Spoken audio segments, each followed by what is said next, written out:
Well, that misalignment is always a challenge, and I think that's one thing that the ACT Work Ready program provides an ecosystem of almost dynamic feedback that helps to mitigate that challenge. Because with businesses involved from the private sector into the local nonprofits like chambers, into the public policy arena, including educators of K through 12, technical and university, there's a continual feedback loop of where the demands are, and businesses are smart enough to give back feedback information over whether there are deficiencies or where the skills lack, and therefore we can loop back into the formal education procedure and help to correct those deficiencies there, including where there's a misalignment of needs and not skills developed. So I think the maturity of this kind of ecosystem is vital to help us fill those gaps of what's needed, be it science, technology, engineering, math, or other types of healthcare skills, or anything like that where the states and where the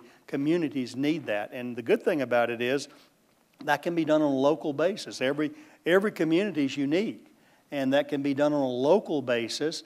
And if you have a very sensitive and flexible educational system, whether it's K-12 or whether with all of its career issues now of preparing people to go into the workplace, or a local community college, a technical college, and hopefully even the university system will become much more agile and much more reactive to the needs of the community. My understanding is you have technical schools throughout Georgia. How did you strategize about getting them involved in this development? Well, actually, they were more than ready. Our technical college system in Georgia was the third board and the most recent board that was formed back in the late 80s, early 90s. And so we had our well-established university system, of which we were extremely proud, with 2 public universities in the top 20, that we had a very robust and healthy higher education system. We had a K through 12 system that had pre-K and the K-12 like any state would have established. But the technical college, technical school, a remnant of the vocational schools came in and really made them away by, first of all, identifying with the business community. They would have local boards made up of business people, employers, who would give them direction, and because they were trying to make them their own path, they were much more sensitive in listening maybe than either side of the K-12 or the higher education system. So they were more innovative, they were more entrepreneurial, they were more responsive. So they were ready for a program like this, and they were at the heart of that. Interestingly, as they got involved and we began to have success, our superintendents in the K through 12 system and our presidents in the university system wanted to come on board as well. That's wonderful. I've been told that we have people from 40-some different states out here in the audience today.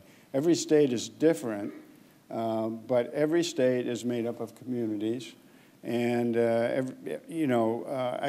attended a global workforce conference in looking at global issues of workforce development. But in the end, we decided, all jobs end up sort of being local. And I think that's the beauty of what you've captured in this work-ready community. So let's see if we have some questions out here, maybe, to get a flavor of some people's thinking from different parts of the country here. Okay? Not a hard question, please, Mr. Simons. No, it's I want to ask you a tough question. I've been traveling around the country talking in over half the states now. What I find in almost every state is, despite high unemployment, there's employers who are saying that they cannot find the people they need. And I'm wondering, as governor of Georgia, what industries you saw in particular that were complaining that they really couldn't find the kind of skilled people they need for their jobs? Well, obviously, Ron Bullock can tell you that manufacturing has changed quite a bit in the last 5, 10, 15, 20 years. And it's those middle skills that I think are really needed. Maybe not a 4-year degree, but more than a high school. And sometimes that's the niche that the technical colleges filled in. So it was advanced manufacturing. We would have when Kia came to Georgia, there was quite a celebration, and we were excited about having them.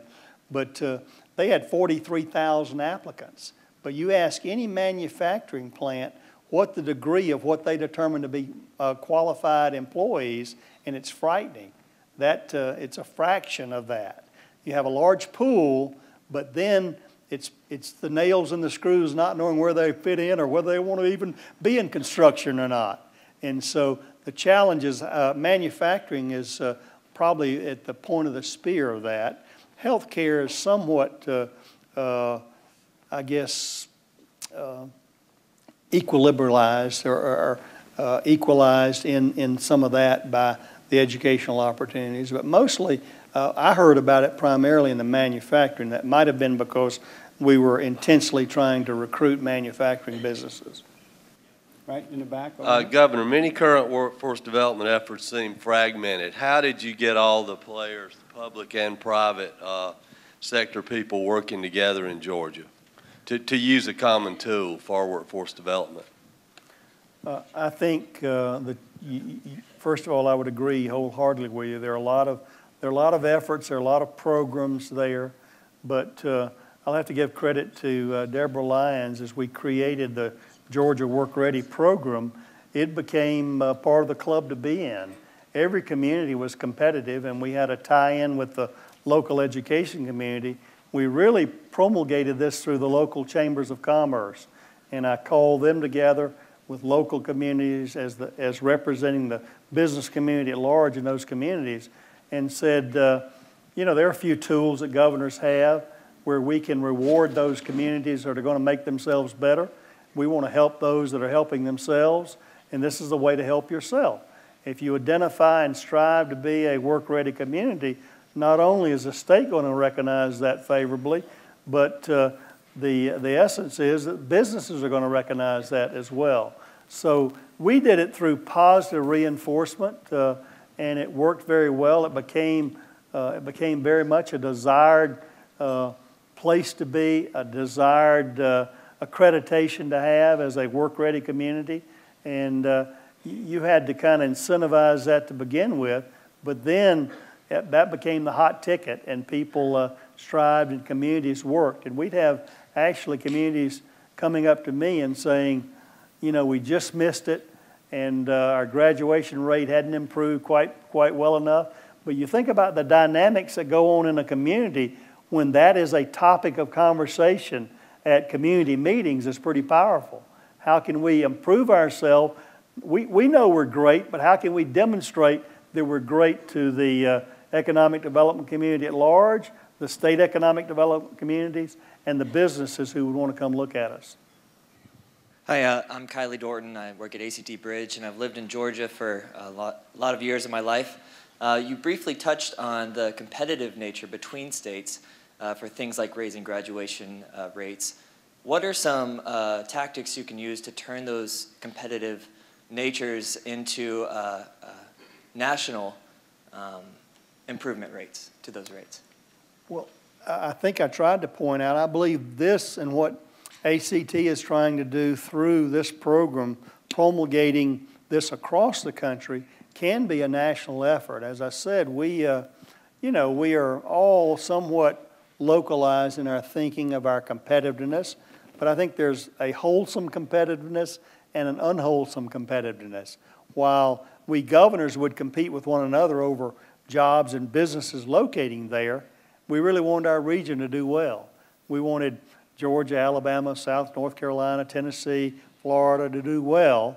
But then, apart from that, I think we all really want the United States of America to do well. So why would we want to hold on in a possessive kind of way a program that I think could be beneficial overall? And I think that's the essence of the program of going nationwide. Again, and we did it voluntarily in Georgia through local communities. This is not something you can force feed. They had the desire to participate in just the same way that ACT is working with states. It's got to have the strong leadership of the chief executive of the state. There's got to be a strong commitment from the governor's office. There's got to be a strong commitment from the chamber organization or the business organization statewide, and there's got to be a strong commitment from the educational community as well. But the communities are the key, in my opinion, because that's where it really is. I mean, we used to say all politics are local. John said it, and I agree, all jobs are local as well. Hi, I'm Jack Rubb. I'm from Ohio, and it seems that while good states like Georgia have had the support of the politicians, especially the statewide, how would you, or what is your suggestion to do perhaps a statewide movement when the politicians are being more politician-y than helpful? Well, I think, frankly, while there's a lot of partisan politics going on across the country, particularly this year for some reason, I don't know why, but I think economic development is one topic that everyone can agree on and that would be helpful to help others in that. And again, I said we're all competitive, but every governor knows that economic development is important. And frankly, I believe really every governor intuitively knows that it begins with people. You're not going to have good economic development if you don't have a good workforce that you can identify and articulate and demonstrate there. And then you get some healthy competitiveness among your communities within your state. But I believe every governor who doesn't recognize that probably as important as jobs are today and as important as jobs will be in the future, you'll hear tonight, then I think that probably will not be a politician you'll have to worry about too long. Somebody crossed my desk some kind of publication that had a summary of like 10 or 12 governors' state of the annual, report that they do, and every single one of them had workforce job creation, workforce development, really as almost the opening statement of their sort of annual State of the State address, so I think that just goes to show that governors have this on their mind. I think some states, however, only work at this overarching level, and the idea of getting down to the community level, I think, is brilliant. And I must compliment you from what I know on how you brought business and industry and schools and technical colleges together and showed them a formula for doing that. And it really goes to your question over my comment earlier. As a politician, my people would put in remarks how many jobs I had created. And the honest fact is, it's my responsibility to create an environment where business people would be confident that they could come in and have a fair chance of success, whether it be regulatory, taxation, or other types of policies. But the main thing they were looking for, almost without fail, was a workforce over which they could begin and open the doors there the first day and know that they could be confident of productivity. I was just wondering if you could comment on this particular thing. I really liked what you said about screws and nails. I work in career and technical education with a number of high schools in the northern suburbs of Chicago, and we really feel that our job is to help expose kids to all 16 career clusters so that they can figure out if they're a nail or a screw. But that doesn't always align to where there are needs in the workforce. And while I certainly think we need to make our students aware of where the jobs are and where there are needs in the workforce, I also think we'll create a much more invested workforce if we help kids discover what they're passionate about, what they love to do. Let me just give you one quick example. A lot of our schools use a marvelous curriculum by the Chicago Architecture Foundation. It's brilliant. There's zero need in the workforce right now for architects, but that doesn't mean some kids don't want to be architects. So how do we balance the need to educate and encourage people to go into workforce areas where there's a real need, and balance that with finding out whether you're a nail or screw? I don't disagree with what you're saying at all. I think it begins with a very good assessment. Aptitude, interest, and what people are passionate about, because we know that's where they'll be most fulfilled. And then I think we need to develop a real lifelong counseling system, beginning with high school and the transition in technical or university, and even into the workplace, of what are those jobs that can use your skill set. You know, you might want to be a jet pilot, but you can't pass the eye test, for instance, to do that. So what are that? Can you then fly a drone, say, for instance? Can you do something in a different kind of way? Helping young people do that. It really is an individual kind of thing, but it requires great counseling. That's one of the fields that I was telling some earlier today. We've had to do so much domestic counseling over different things that don't have to do with education or workforce in our high schools that we haven't been able to do the workplace identification and counseling of what do you want to do for the rest of your life. We're dealing with social issues that are brought to school of a horrendous nature, and we've had limited resources to apply in the career counseling. And the better job that we do, I think this assessment is one of the keys to do that. Know thyself, and then help look at that block of skills that that person brings, the interests and the passions they have, and then give them a menu of where those could be best utilized. I think we could achieve it that way. I think that's very critical and something that just isn't done. Counselors are so overwhelmed by the number of students they have to serve in high schools and junior high schools that I think they want to help, but it's very difficult for them to do that.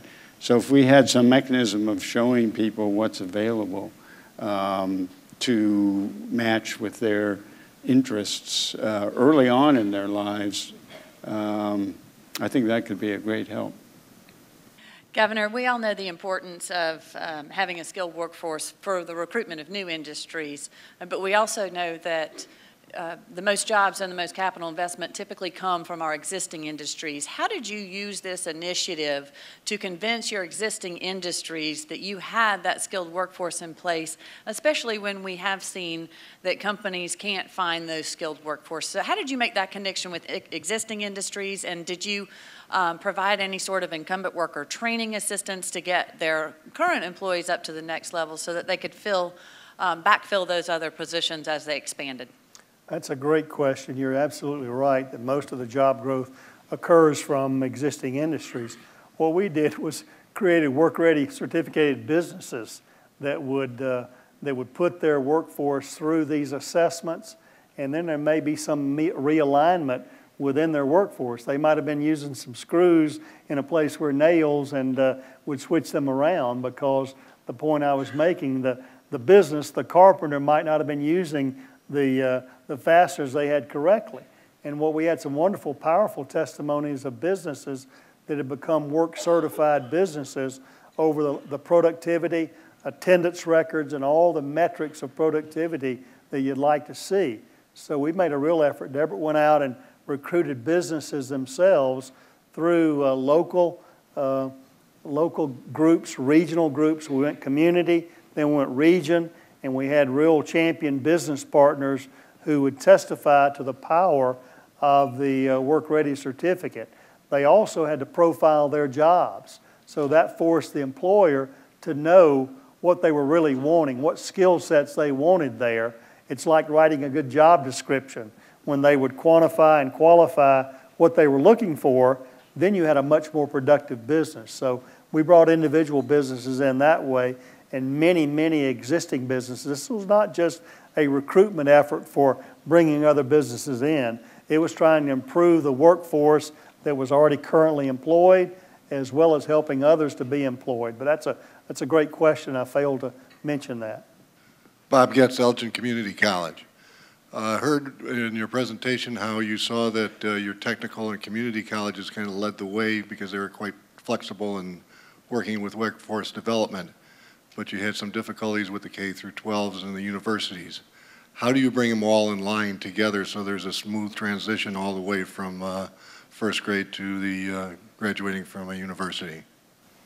We have another meeting coming up next week to deal with that.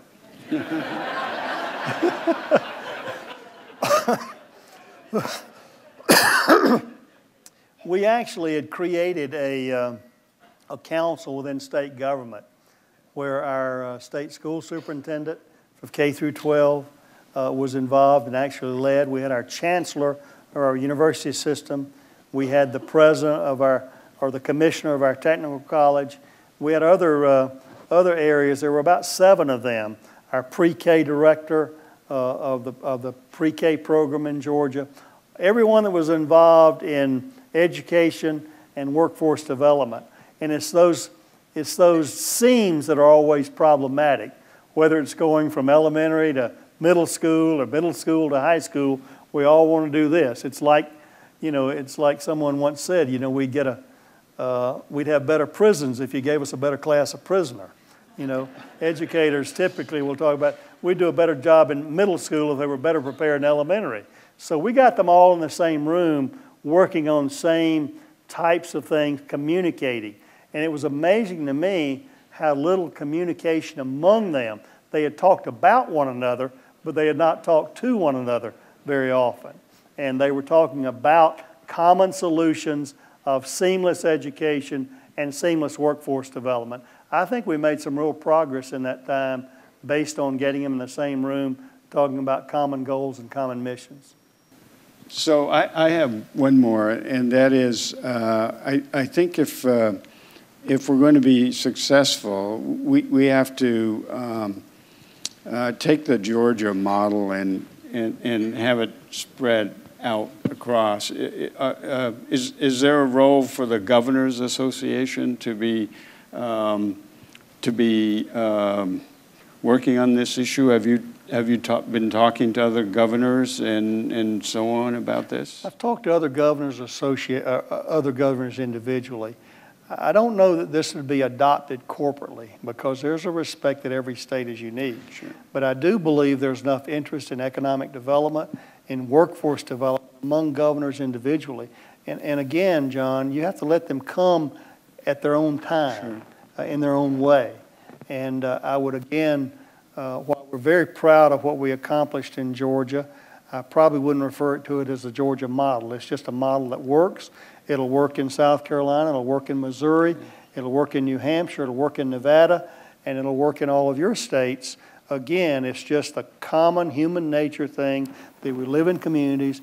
We all want good education, but education is not the end-all and be-all. We've got to move that into the opportunity of a productive workforce that's fulfilled, satisfied, and that makes for a more competitive community. So I would suggest that you engage the governors one-on-one, and I think you're doing that. I think some of the people in the room here can take this information back with the relationship they have with their governors in their states and say, let's take a hard look at this. And I think they'll be well served. I think the model is really usable anywhere because it's not a statewide model. Right. It starts in the community. And in Iowa, I'm surrounded by cornfields, and so there's research that goes on at the university having to do with making corn more productive. When I was in Lubbock, Texas, we were surrounded by cotton, and so locally they were developing research efforts and machinery and tools to make more efficient the cotton crop. And that's a local workforce that's quite different than in other communities. Right. And so the replication of this is, I think, doable in any of your 40-some states that are represented here because each community is different and unique, and there's local control of education, and you put all that together with a statewide plan, and you get a very exciting outcome. So we want to thank you for being here. This has been special for us, and personally, a great opportunity for me to know a great man who's done a lot in his career. Appreciate it very much.